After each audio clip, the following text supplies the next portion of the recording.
You're listening to the Radcast, a top 25 worldwide business podcast. If it's radical, we cover it. Here's your host, Ryan Alford. Hey guys, what's up? Ryan Alford here, host of the Radcast. Really excited for today's best of episode, the Radcast versus food. That's right, some of the best chefs, cooks, entrepreneurs in the restaurant industry, the food industry, talking about Webb from Man vs. Food. We got Jonathan Scinto, one of the best chefs in America, Spike Mendelsohn, Plant Burger. You know who that is. Noah Sims, my brother from another. Great guy from Masterchef Season 10.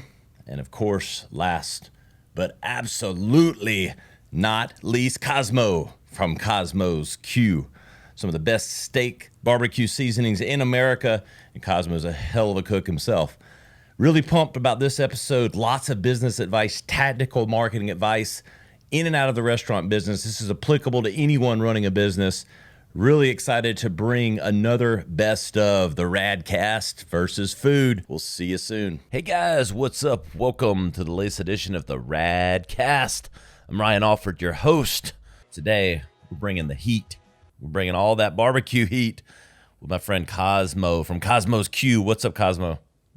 What's going on, Ryan, man? Thanks for having me, brother. Yeah, man, my pleasure. I'm a vinegar-based barbecue guy. I don't know if that was North Carolina, South Carolina, or somewhere in between, but I guess my mom was from Fayetteville, North Carolina, so maybe that's where I got it from.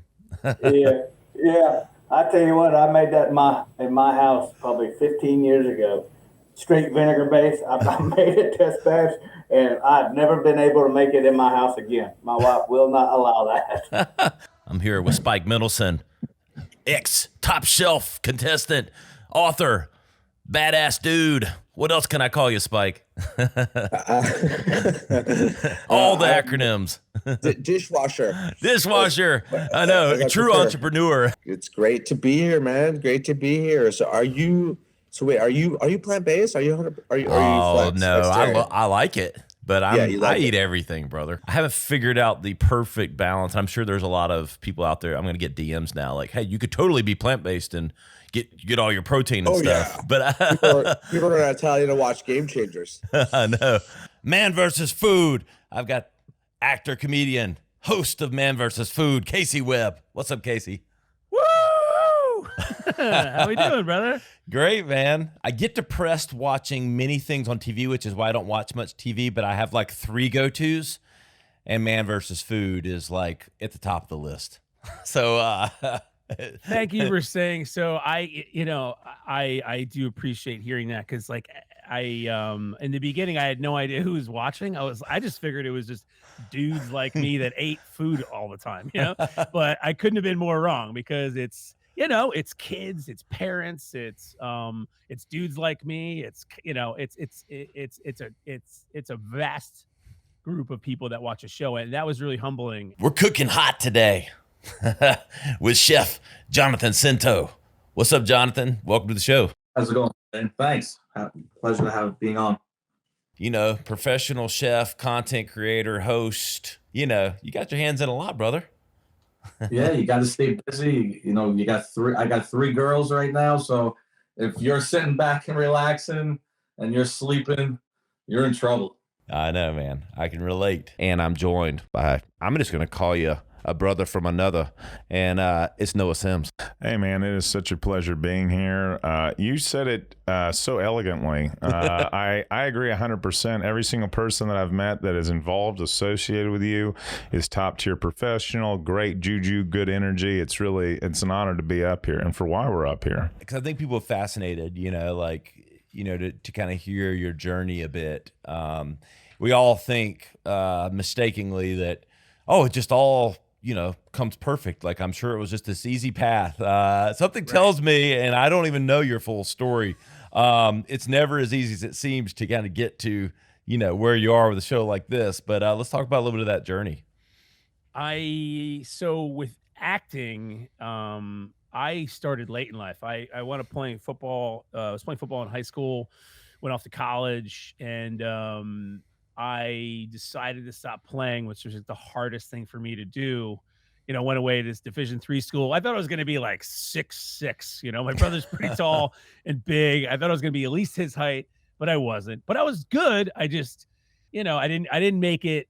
I wasn't. It wasn't what I thought it was going to be. I wound up doing theater like at 18 in a community college where I had friends going to, and I had two really close buddies. One was going to conservatory in New York City. One was getting his undergrad at a school, but he was minoring in theater. And like my three closest friends somehow wind up doing theater and acting. Right. So I wound up auditioning for this play. Cold read is basically you read off a piece of paper. You don't know really what it says. You don't have time to rehearse it in front of an audience of other actors and people. And I failed. I couldn't do it. I just was so poor at it. And that's now when I realized like this is what I want to do with the rest of my life. Like in that moment I was like, this is such a challenge that I wanna take this thing on. So I stopped playing sports. I stopped running into people with my helmet, and I started doing theater, and that was at 18. And that's kind of where it all started, right? So, cut to, I've spent a life pursuing it, but I've left it a lot. But what kept me busy in the pursuit of acting, I long before I was an actor, or at least pursuing it, I started working in the restaurant business. So I think it was my father that first handed me the spatula at age 10 and taught me how to make eggs. And probably for two reasons: one, not to burn myself, and two, because he was tired of me asking him to make him eggs, for him to make me eggs. There we go. So yeah, so that's kind of being in the workforce at a young age gave me the work ethic. Yeah, 1,000%. I decided to at 39 years of age to shift gears and change career. I worked in admissions for many years, college admissions, for-profit education. I worked for Career Education Corporation for a long time, and culinary school. I decided it was time for a change. I was unhappy with what I was doing. I felt like I wasn't being able to be creative and using my entrepreneurial mind. And my wife said to me one day, "It's time to quit your job." Flat out. I was like, "What the hell are you talking about? Quit your job? You realize we live on Long Island, one of the most expensive places to live in the country? I'm just going to quit like that?" And she flat out supported it. She said, "Just do it. I don't want to hear you talking about this nonsense anymore. Every single day we hear you complaining about how you're not happy." So she saw an article the day she said that to me for Masterchef. They had an audition in New York City, and one thing led to another. And fast forward, it's been a hell of a ride since then. Well, yeah, no, yeah. So let's Top Chef days. I mean, listen, I am cut from very deep roots in the restaurant industry. I'm from Montreal, raised in a big Greek family and Jewish family. All my family members, my Greek family members, in some way are involved in the restaurant business and still are in Montreal. The connection runs deep over there. I don't know if you've ever go to Montreal, but I have not been to Montreal.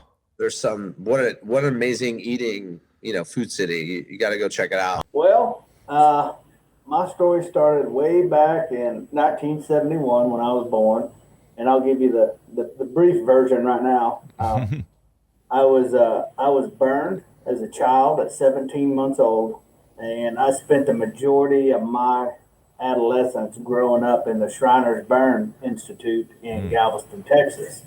I ended up leaving school. I think it was 11th grade. I think I showed up for my 12th grade year and stayed about 45 minutes, and I was like, "Nah, I'm out of here."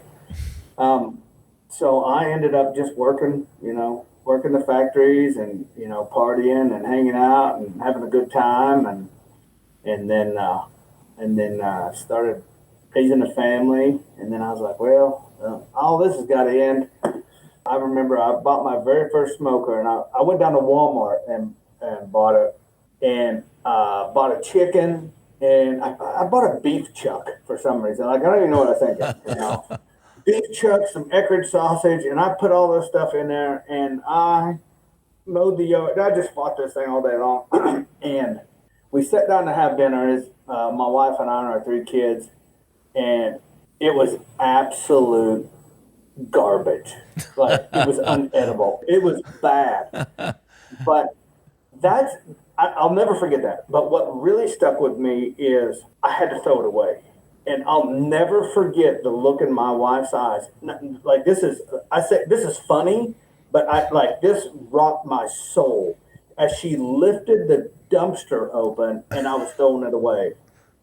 And I just felt like I can't provide for my family. Right. Like I will never in my life experience that feeling again. And that's when it all started. What did you do in the restaurants? You say, I always, were you in the kitchen a lot, or were you bartending, or like, what were your positions like? Well, the first kitchen was the home kitchen, and the spatula that my dad handed me, Yeah. and the bacon fat in a Campbell soup can. That's what New Yorkers did. That's what my parents did. I didn't know what that was for the longest time. I was like, this is gross. Why is there bacon fat in the freezer? And little did I know, it's like the greatest thing ever. If you don't keep bacon fat in your freezer in a soup can, then you're missing out.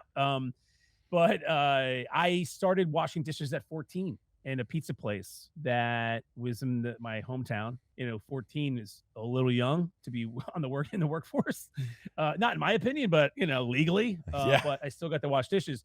So it was washing dishes, and then that led to, being a busboy, being then eventually a food runner, and then eventually, back to being a dishwasher because you get demoted pretty quickly, and then in the kitchen, like prepping, so cutting all the veggies, right, Yep. prepping, and then that led to line cook.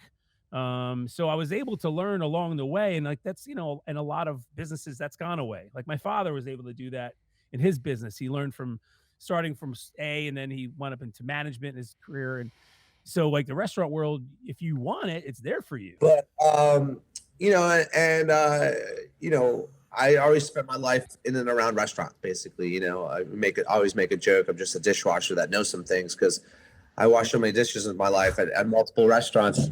So you know what? I have to say that I got to stop you right there because my first job, I worked at a meat and three restaurant. I was 15 years old, and I washed dishes for 8 months. I think it made me who I am today. Like until you scrub macaroni trays and meat and three dishes with gravy, you haven't worked. You have not worked. You know what? There should be a program for young adults that requires them to go work in the restaurant industry. Yes. Like literally requires them, whether, I don't care if it's dishwashing, cooking, or waitressing or whatever, but there's some grit that it ingrains in you. There's some humility that it puts on you that I think you can't teach that. You can't bottle up and teach that in any school. And I highly agree. I mean, I love that.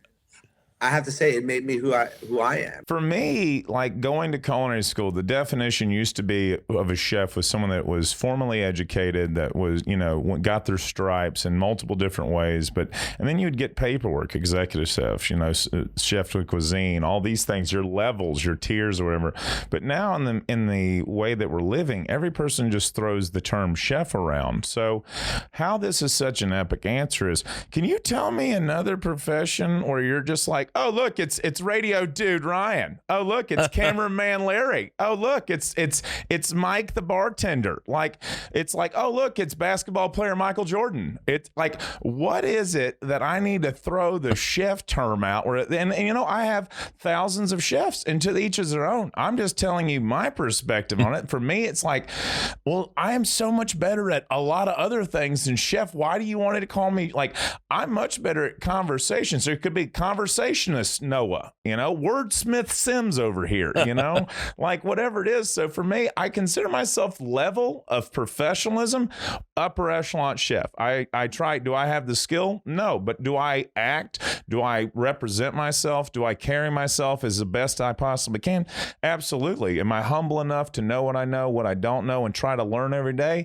Yes. So for me, the chef term is like, you can call me a chef, and I do it back and forth because I know you're just like, God, just let's say that.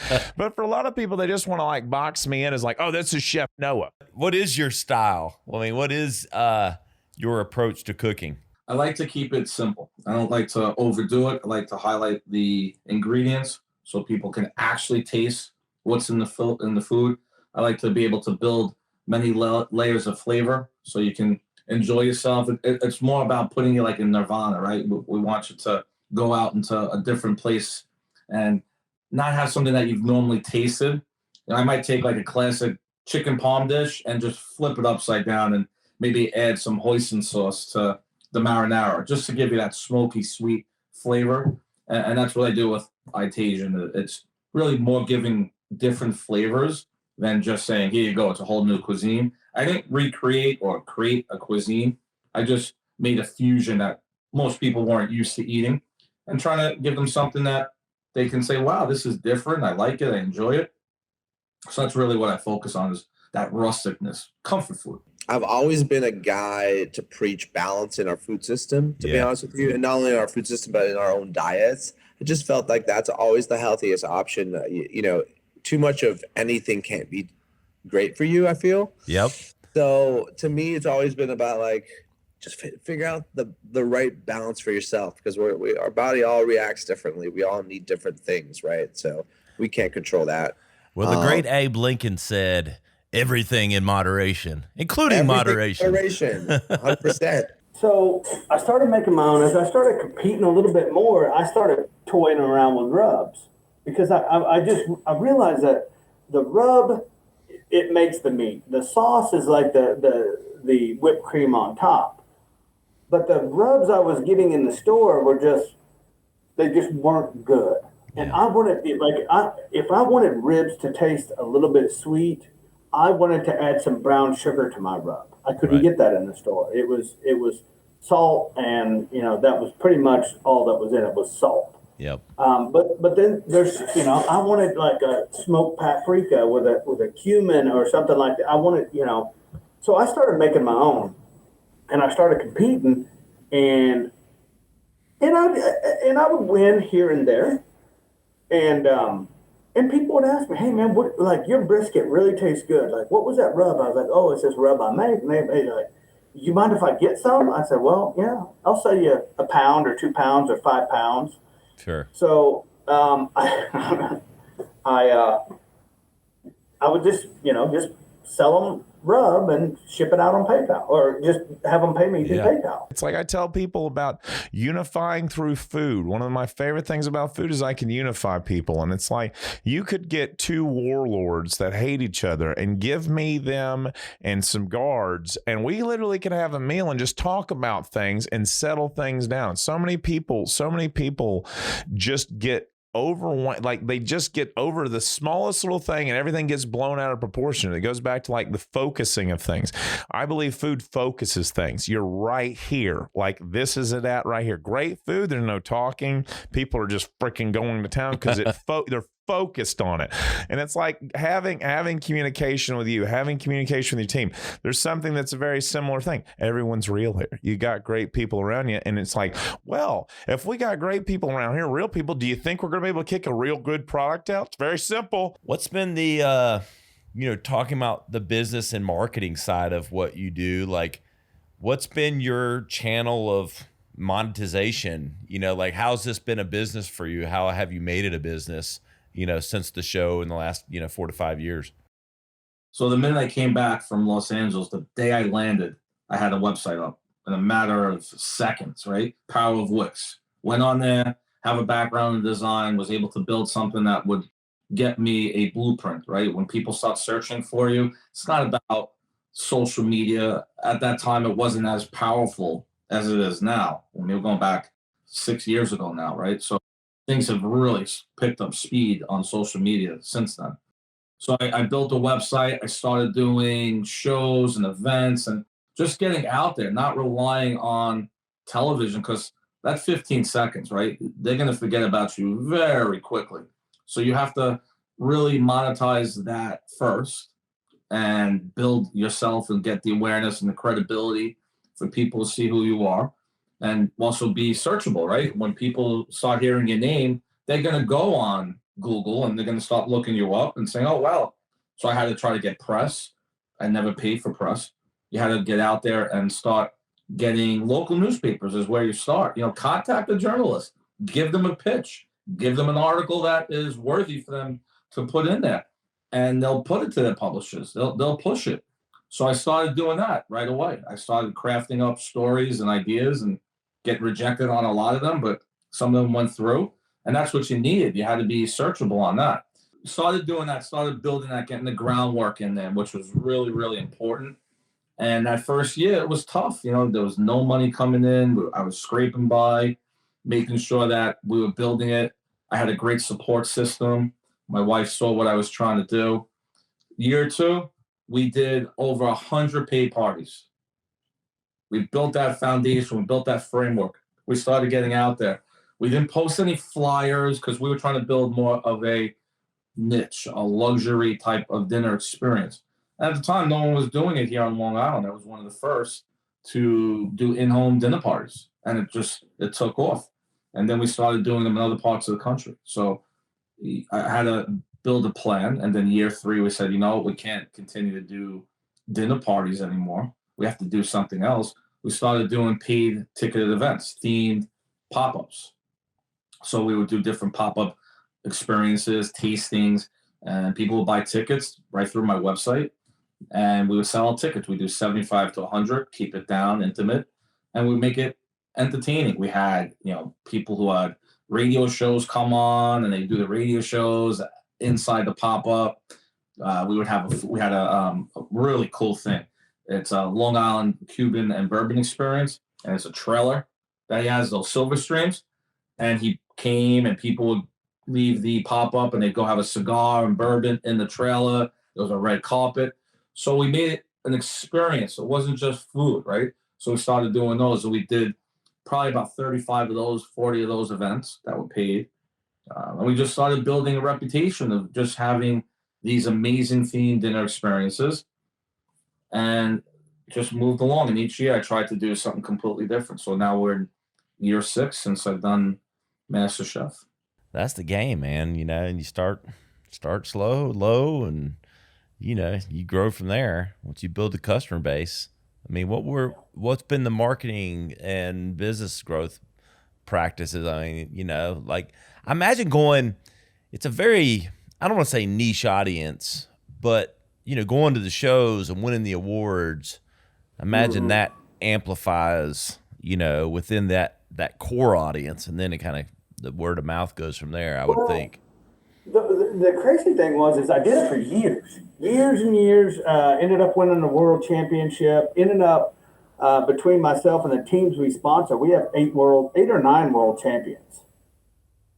So, I mean, I've been to the Jack Daniels, American Royal, Memphis in May, Houston, San Antonio, we've been everywhere. But for me, I remember sitting there at a competition, and this is really before marketing as we know it was marketing as we know it. Right. Facebook said, we're going to let you run ads. And it was like they told us that week, and then I was sitting at a competition that weekend, and it's back then it was about $1,000 a weekend to go to a competition. Mm. After you buy your meat, fuel, all the things, it's about $1,000. And I was sitting there, and I was just, I ain't gonna lie, I get angry and shit changes in my life. That's when usually for the worst, but this one for the good. I was sitting there and I was like, I'm sitting here by myself. My family's not even with me, so I'm not happy. And I'm paying $1,000 to be unhappy. What would happen if I took that money and I started running ads to my website, just promoting my website? And back then it was like, I'm sure you remember it, Ryan. It's back then, it's like, hey, look at me, go here. There was no funnel. There was none of that. No, you didn't need a funnel because it was right for the taking. You had organic reach on Facebook. You ran ads and boof, like a bonfire. I mean, how recognized are you now? I mean, your face is very recognizable. You've got the expressions and everything else. The show's pretty. You're 7 seasons in, coming into 7 seasons, or what? How is that good, bad? You enjoy it. So I was in a parking lot of a convenience store with a buddy of mine, and across the street in another parking lot, some dude yelled out, "Kitty litter! Yeah! I love that commercial." I was in an Arm & Hammer kitty litter commercial. That was like 4 seasons into Man vs. Food. And I had a hat on, sunglasses. Like, how did this dude even see me? Like, how on earth did he even see me in this, and he loved the kitty litter commercial. So for me, I think it's the greatest part of my gig. And like, truthfully, like the fact that someone wants to come up and spend time and talk and ask about the show, like, it's part of the gig, and like, I'm usually the one, they're the ones that usually walk away first. Like, yeah, we got to go. And like, I'm still talking, like, I'm excited to talk to them, they're like, all right, like, you're nice enough, but we got to catch a flight or, man, like I said, the fact that someone would take a moment out of their day and like say a nice thing, like there's not enough of that in the world, or maybe there is. And I appreciate that so much. And I would never not want someone to come up, because I totally fan out too, like, I remember I was in a restaurant in LA and Bill Murray is like 2 tables next to us. And my buddy and I were just talking louder so he could hear us, and like, he's just eating his food. He could care less, but like, I appreciate it. And I think honestly, like I got the show later in life, and I was working as a production assistant. I was acting, I was bartending, working restaurants, and I had to choose acting or working production. I chose acting, and it just, I just learned by doing, and it gave me the wherewithal, or at least the knowledge to know it's like, this is very fleeting, like, take it for what it is, enjoy every moment, and it's really as simple as that. And I do my best. And like, sometimes I'm walking through, and like, I just shot 2 episodes, I'm on my way home, and I'm like, just rugged, and somebody comes up to you and wants to talk, and like, in that moment, they get me out of my head. And they're like, hey, I'm like, hey. And it's a lot of times it's TSA folks are like, they love to chat. And I'm like, I'm there, put my shoes back on, BSing with them. And I love it, man. Like I encourage people, don't go stalking anybody, but but say hi, at least say hi, Let's talk about what you're doing and how you're leveraging, social media connections and all of those things. Absolutely. Well, I love what you said about like leveraging. It is that. It's understanding again where you're at. Am I big enough to be able to put this bar on here and lift this thing up? If you don't have the confidence, if you don't think you're big enough, you're just going to fall flat. Like, you've got to be able to understand where you're at. And if you're not big enough, that's fine. Again, you have the self-awareness to know, maybe I should do this and try that. What was the biggest thing, like your biggest learning, your biggest takeaway, and like, where did that kind of, take you from a trajectory standpoint with where you went after the show? Sure. Well, I saw it was an opportunity. I told my wife when I went there, no matter what happens on this show, even if I get kicked off the first time I got there, we're going to turn this into an opportunity that's just going to go for years to come and build into a business. So I saw it as a chance for my food to get on a larger scale and to show it into a bigger audience. So that was one thing I took away from it, was the opportunity to have a lot of people see what I can do on a big platform, which was, you don't get that all the time. It's very hard to get that, especially if you don't pay for it, right? So that was one thing. The other takeaway was watching how production is done on these shows. And it was in the back of my mind, well, you know what? Why don't I start my own production company? I could make shows very similar to this on a smaller scale. We don't have to have, the $10, $15 million budgets like these shows have, but we can definitely do something very similar. And that was something that was in the back of my mind. I started creating concepts in my head for the time I was even down there. I have a whole notebook when I was down there for Masterchef. I even predicted the winner on the show when I was down there before the show even happened. I have that in one of the spiral notebooks that I have. So that's when I started really learning and taking stuff away from that show. Well, my big learning in the business is, and it serves me right. I'd say I'm a pretty successful guy. I'm not in retirement mode or like banking. But I've always been able to remain authentically myself throughout the process for the most part, on who I am. And people always say, hey, Spike, you have a fantastic brand. Who works on it with you? Or Spike, you this, that.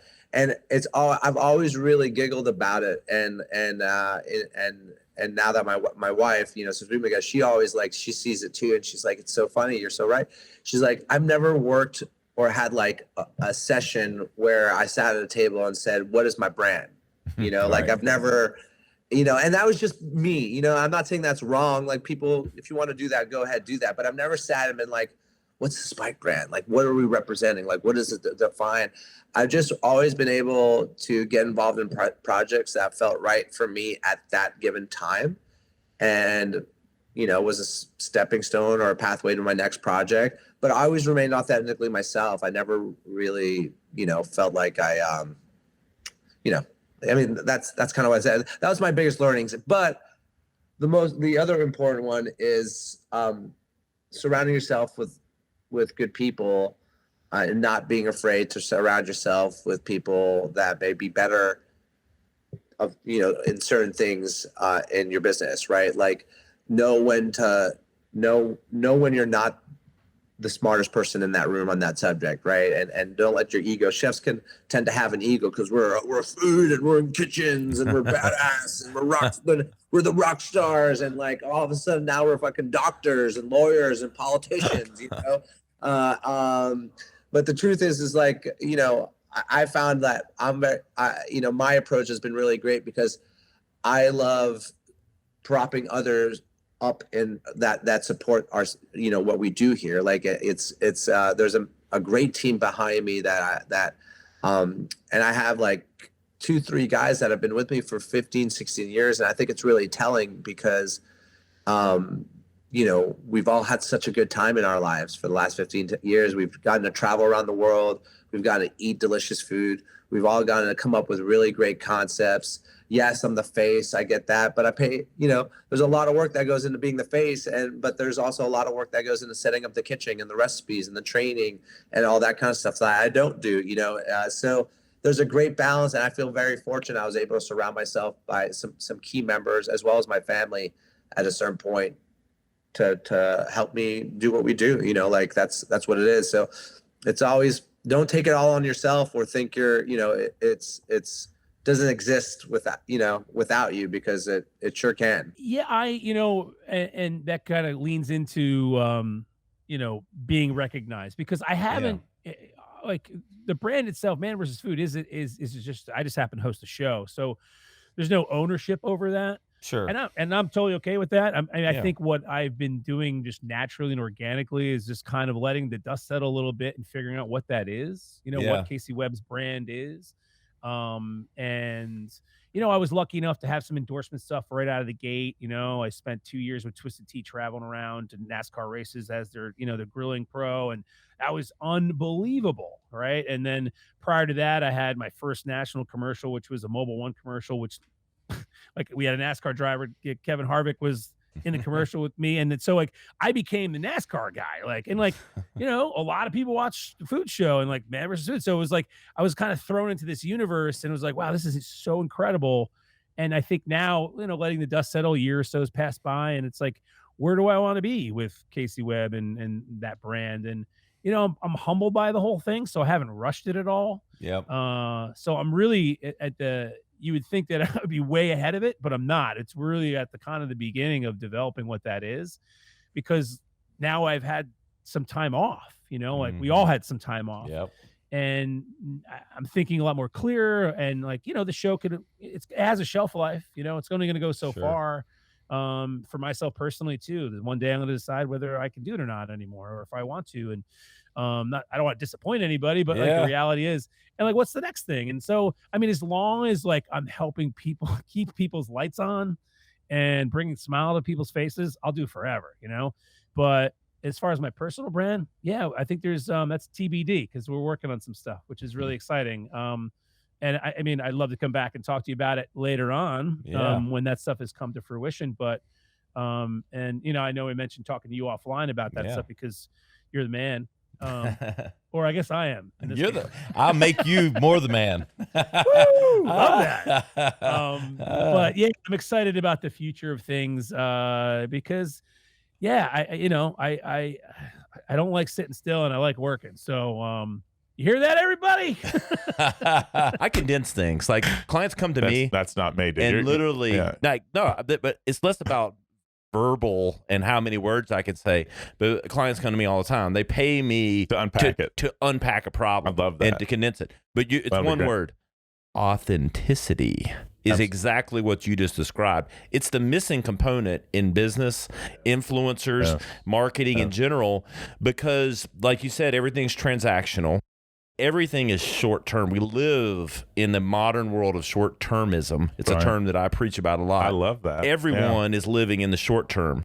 Like, what can I get for this today? Because they think that the dollars or success, the destination is where they're going, but the journey is everything. Yes. And if you don't take the journey through a lens of authenticity, whether you're an influencer, a brand, a person, it all falls flat. And it all becomes very short-term indeed because you fall right on your fucking face. You nailed it. That's 100%. Like I've told people multiple times, that's so true on so many points. I tell people my life is like the movie Slumdog Millionaire. I said, I've done all of these ridiculous things in my life. The things, and God has blessed me with a memory that is one of my greatest blessings that he ever gave me, was being able to retain information that I care about. And the thought of a zero mind of like remembering the most ridiculous thing, but then it comes back because everything has purpose. So the thought of a zero mind, it's got to have purpose. Like you might have thought of this stupid thing that chain reaction into another thing. So it's like, that's that's another podcast. That's a whole nother thing. But the fact of the matter is that you having that authentic mindset is like that movie is, if that guy's just living his life and things are happening. And then at that moment, he is sitting in that chair. And because he was so authentic, I can't even talk.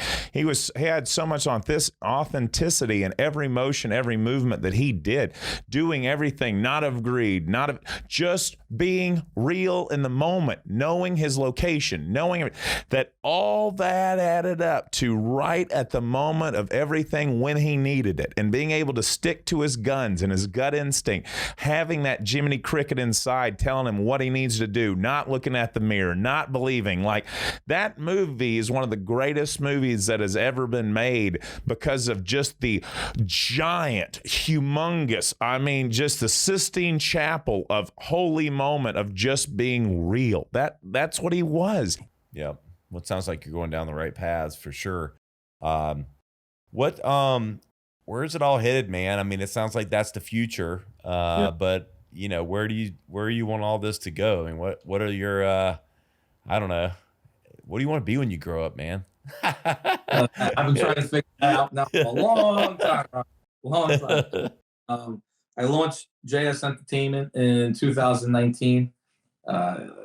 Should have launched it sooner, but we launched it right after we put Family Kitchen Revival out there. We wanted to see how that would do.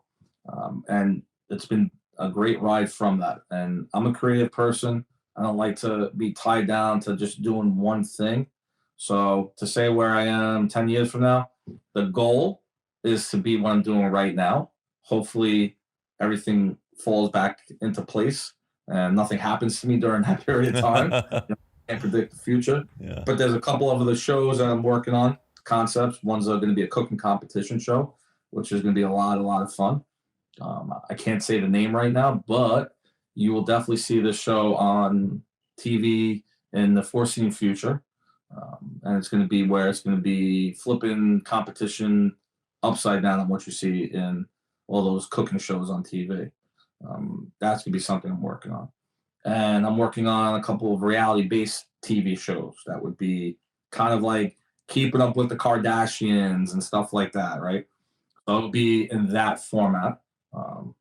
So I just like producing stuff right now, creating, being both back of the camera and front.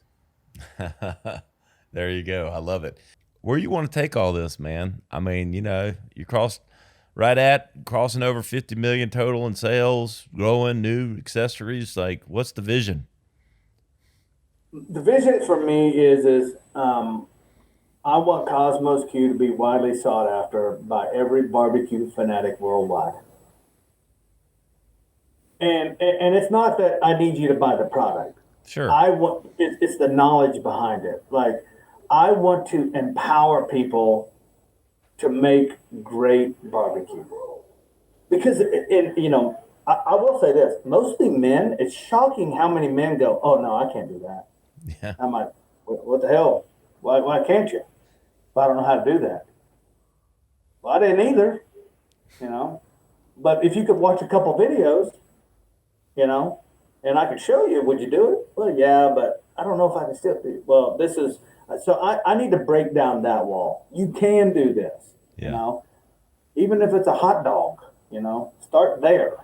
Well, really smart for you, from the self-production standpoint, especially like you said, if you know what you're doing, from a control perspective, there's so many opportunities, with sponsors and content and everything else. So kudos to you for taking that route. I know it takes some courage to kind of go that route and carve your own space, but kudos, man. Look, you know what? You have to take the punches in the face, right? There's going to be a lot of the people that you reach out to, sponsors, whatever it's going to be, that's going to just say, no, it's not in our budget. You just got to keep moving forward. If rejection is something that is going to be a major issue for you, the entertainment world is not the right place for it at all. No way. People see the success and they think it's easy, right, Ryan? You know that for a fact. Oh, yeah. To listen or watch full episodes, visit us on the web at theradcast.com or follow us on social media at our Instagram account, the.rad.cast, or at Ryan Alford. Stay radical.